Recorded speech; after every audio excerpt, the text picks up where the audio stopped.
പതിതനായി പാപത്തിൻ നീർക്കയത്തിൽ ഞാൻ മരണത്തിൻ ഭീതിയാൽ തളർന്നു പോയി. കരുണയോടെ എനിക്കായി മരണം വരിച്ചു നീ തരുവതിനെനിക്കൊരു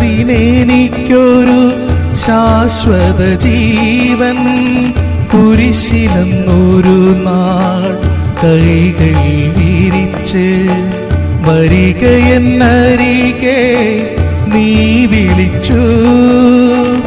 മധുരമാം നിൻ സ്വരം കേൾക്കാതെ ഞാനോ മഹിതരും സന്തോഷം തേടിയലഞ്ഞു. കുരിശിലെന്നൊരു നാൾ കൈകൾ വിരിച്ച് വരികയെന്നരികെ.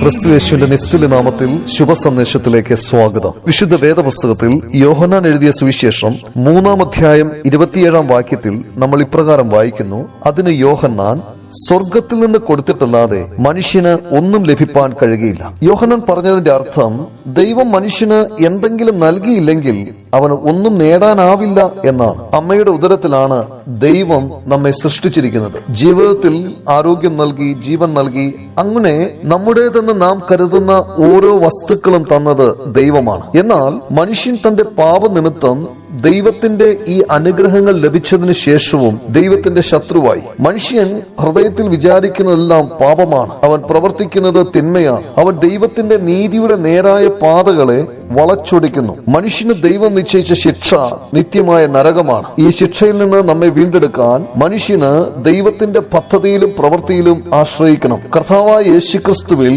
ദൈവം ക്രൂശിൽ ആ പ്രവൃത്തി വെളിപ്പെടുത്തി. നമ്മുടെ പാപത്തിന്റെ ശിക്ഷ ഏറ്റുവാങ്ങി യേശുക്രിസ്തു ക്രൂശിൽ യാഗമായി 3-ാം ദിവസം മരിച്ചവരുടെ ഇടയിൽ നിന്നും ഉയർത്തെഴുന്നേറ്റു. കർത്താവായ യേശുക്രിസ്തുവിന്റെ മരണത്തിലും പുനരുത്ഥാനത്തിലും വിശ്വസിച്ചുകൊണ്ട് എല്ലാ നന്മകളും നൽകുന്ന ദൈവത്തെങ്കിലേക്ക് നാം വരുമ്പോൾ അവൻ നമുക്ക് രക്ഷ നൽകുന്നു. സ്വർഗത്തിൽ നിന്ന്, അതായത് ദൈവത്തിൽ നിന്ന് രക്ഷ നേടാൻ ദൈവം നിങ്ങളെ സഹായിക്കട്ടെ. ആമേൻ.